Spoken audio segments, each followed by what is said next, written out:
अध्यारोपण का सिद्धांत। अध्यारोपण का मतलब क्या बताया था? अध्यारोपण के मतलब कि इसका परिभाषा देखा जाए तो इस सिद्धांत के अनुसार क्या, किसी क्षण माध्यम समझते हो, जैसे हवा हो सकता है, पानी हो सकता है ना, किसी कण का, जैसे जिस माध्यम लेंगे, जैसे मानकर चलो पानी लेंगे तो पानी का कण होगा कि नहीं, किसी कण का परिणामी विस्थापन जो होगा अवयवी तरंगों द्वारा उत्पन्न विस्थापन के सदिश योग के बराबर होता है। जैसे इसमें देखो, इसमें समझाया गया कि मानकर चलो कि पहला तरंग ये है, जो ये उजला वाला भाग दिख रहा है, ये पहली तरंग है, ठीक है, क्या ये पहली तरंग, और ये जो है दूसरी तरंग, और ये दोनों तरंग का अपना अपना विस्थापन है। तो पहली तरंग का विस्थापन क्या है? y1। पहली तरंग का विस्थापन क्या है इसमें? y1। और दूसरी तरंग का विस्थापन क्या है? y2। विस्थापन होता है कहां से? विस्थापित ये होता कहां? अपना माध्य स्थिति से विस्थापित होता है। अपना माध्य स्थिति है ना, ये अपना माध्य स्थिति से क्या होता है? विस्थापित होता है। तो आप बताओ पहली तरंग का विस्थापन क्या था? y1। और दूसरी तरंग का विस्थापन क्या इसमें है? तो परिणामी विस्थापन हम लोग को क्या आएगा? तो परिणामी विस्थापन ये y है, यानी कि दोनों के जोड़ के इसी पर अध्यारोपित हो गया ये, यानी कि परिणामी विस्थापन क्या आ गया? y बराबर y1 प्लस y2। यही क्या होता है अध्यारोपण का सिद्धांत, कि एक तरंग दूसरे तरंग पर क्या हो गया? अध्यारोपित, उसी पे जुड़ गया ये। तो रिजल्ट क्या मिलेगा? सदिश योग के बराबर होता है। यहाँ पे क्या लिखा गया कि सदिश योग के बराबर होता है। अब ये देखो, परिणामी विस्थापन y1 प्लस y2 कब होगा? जब ये समान कला में होगा। कौन कला में होगा? समान कला में। समान कला कहें तो समान कला में देखो ये चल रहा है, जिस रूप में ये ऊपर से नीचे चल रहा है, ये भी देखो ऊपर से नीचे चल रहा है, ये समान कला। इसी प्रकार विपरीत कला में चल सकता है। विपरीत कला में चल सकता है कि नहीं? तो विपरीत कला में देखो तो पहली तरंग का विस्थापन क्या है? पहली तरंग का विस्थापन क्या है? y1 है, विस्थापन ही ना अपना माध्य स्थिति से विस्थापित, कितना? y1।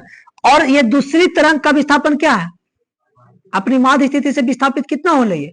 2। तो ये देखो विपरीत कला में, इसलिए क्या में रहेगा? माइनस में रहेगा। तो परिणामी विस्थापन जो हम लोग को होगा इस रूप में होगा, y बराबर y1 प्लस y2 ही होता, लेकिन इसके वजह से माइनस की वजह से क्या हो गया? ये y2। यानी कहने का मतलब कि परिणामी विस्थापन जब विपरीत कला में रहे तो y बराबर क्या हो जाएगा? y1 minus y2। ये क्या कहता है? अध्यारोपण का सिद्धांत होता है, ठीक है। अब यह अध्यारोपण को सिद्धांत को आधार मानते हुए प्रकाश का व्यतिकरण का परिभाषा हम लोग जानते हैं, ठीक है। तो प्रकाश का व्यतिकरण का देखो परिभाषा, इसमें बोला गया कि प्रकाश तरंगों के अध्यारोपण के कारण, प्रकाश तरंगों के अध्यारोपण हो जाता है। अध्यारोपण समझ में आया कि एक तरंग दूसरे तरंग पर क्या होता है? अध्यारोपित होता है। समान कलम होता है तो जुट जाता है, विपरीत कलम रहता है तो क्या होता है? घटता है। तो वही बता, इसमें भी है प्रकाश तरंगों के अध्यारोपण के कारण प्रकाशित क्षेत्र पर प्रदीप्ति घनत्व यदि जो उसका अधिकतम हो जाए, यहाँ पे अभी क्या देखा था? प्रदीप्ति घनत्व यहाँ पे क्या देखा था? अधिक हो गया होगा। जब दो तरंग एक ही साथ एक ही वर्ग को करने लगे तो यहाँ पे प्रदीप्ति घनत्व क्या हो जाएगा? उच्च हो जाएगा ना। तो जब प्रदीप्ति घनत्व उच्च हो जाएगा तो हम लोग को पता है कि व्यतिकरण में रचनात्मक व्यतिकरण बनता है। लेकिन अभी सिर्फ हम लोग क्या परिभाषा देख रहे हैं? व्यतिकरण का।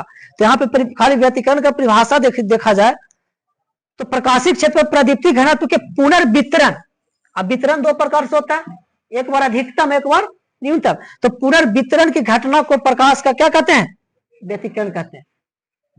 और समझ में, अब व्यतिकरण दो प्रकार का होता है। प्रकाश का व्यतिकरण कितना प्रकार का?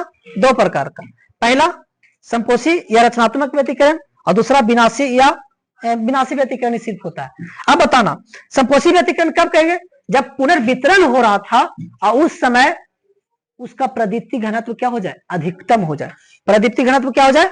अधिकतम। देखो यहाँ पे पुनर्वितरण कर रहे हैं, पहला तरंग है ये दूसरा तरंग है, और दोनों तरंग को जोड़ने के बाद इसका परिणामी तरंग हम लोग के देखो बड़ा हो गया कि नहीं? यानी इसका अपना कुछ प्रदीप्ति घनत्व होगा, अपना चमक होगा, इसका कुछ अपना चमक होगा इस तरंग का, और जब दोनों मिला तो इसका प्रदीप्ति घनत्व क्या हो गया? अधिकतम। तो जब अधिकतम हो जाए पुनर्वितरण के समय, प्रदीप्ति घनत्व क्या हो जाए? अधिकतम, तो कौन तरंग बनेगा? रचनात्मक व्यतिकरण होगा या संपोषी व्यतिकरण। और समझ में, जब प्रदीप्ति घनत्व क्या हो जाए? अधिकतम हो जाए तो कैसा व्यतिकरण?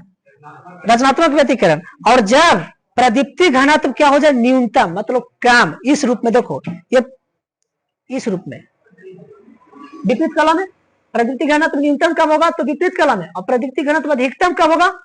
तो समान कला में। तो प्रदीप्ति घनत्व न्यूनतम हो रहा है कब? जब विपरीत कला में चल रहा है। अब इस कंडीशन में कैसा व्यतिकरण उत्पन्न होता है? तो विनाशी व्यतिकरण उत्पन्न होता है। ठीक है ना। यानी कहे तो सीधा सीधी है कि अध्यारोपण का सिद्धांत में क्या होता है कि एक तरंग दूसरे तरंग पर अध्यारोपित होता है, उस अध्यारोपित होने के दौरान प्रकाश के प्रदीप्ति घनत्व का वितरण होता है, उसको हम लोग प्रकाश का व्यतिकरण कहते हैं। अब ये वितरण दो प्रकार से होता है, एक बार अधिकतम और एक बार न्यूनतम। अधिकतम तब वितरण होगा जब वो समान कला में चलेगा, और जब न्यूनतम तब वितरण होगा जब वो विपरीत कला में चलेगा। और जब अधिकतम हो जाएगा तो रचनात्मक व्यतिकरण, अब और जब मतलब न्यूनतम हो जाएगा तो विनाशी व्यतिकरण। इस कंडीशन में हम लोग को अध्यारोपण का सिद्धांत एकदम 2 मार्क्स में एग्जाम में एकदम पूछा जाता है, एकदम कंफर्म है। और प्रकाश का व्यतिकरण का भी परिभाषा पूछा जाएगा कि प्रकाश का व्यतिकरण क्या है, ये कितना प्रकार का होता है, तो रचनात्मक और विनाशी 2 प्रकार का होता है। अब इसका आवश्यक शर्त पूछा जाता है कि मतलब कि प्रकाश के व्यतिकरण की आवश्यक शर्तें क्या है। तो देखो आवश्यक शर्तें अभी अब आगे दिन बताया जाएगा। यहाँ हेडिंग लगा के छोड़ लेना, प्रकाश के व्यतिकरण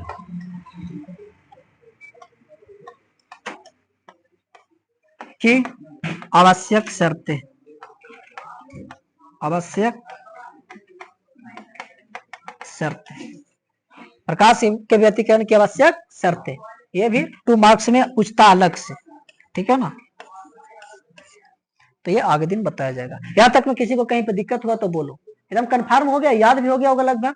तो एकदम इसी इतना तक आगे दिन हम सुन लेंगे तुम लोग से, ठीक है ना। और यहाँ पे देखो, यहाँ पे भी फिगर में बताया गया था कि देखो पहली तरंग था, ये हरा वाला भाग क्या दिख रहा है, पहली तरंग।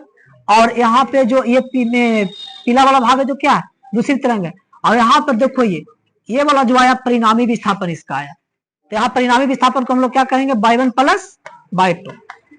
यहाँ पे देखो ये विनाशी व्यतिकरण है। विनाशी व्यतिकरण में क्या है, देखो इस रूप में चला है, इस रूप में चला है ना, आएगा देखो इस रूप में चला है। तो इस कंडीशन में परिणामी विस्थापन क्या हो जाता है, सीधा लाइन हो जाता है, ठीक है। कोई दिक्कत किसी को कहीं पे तो बोलो, नहीं तो फिर आगे दिन इसका आवश्यक शर्तें और अच्छा से समझा बता दिया जाएगा। चल ठीक।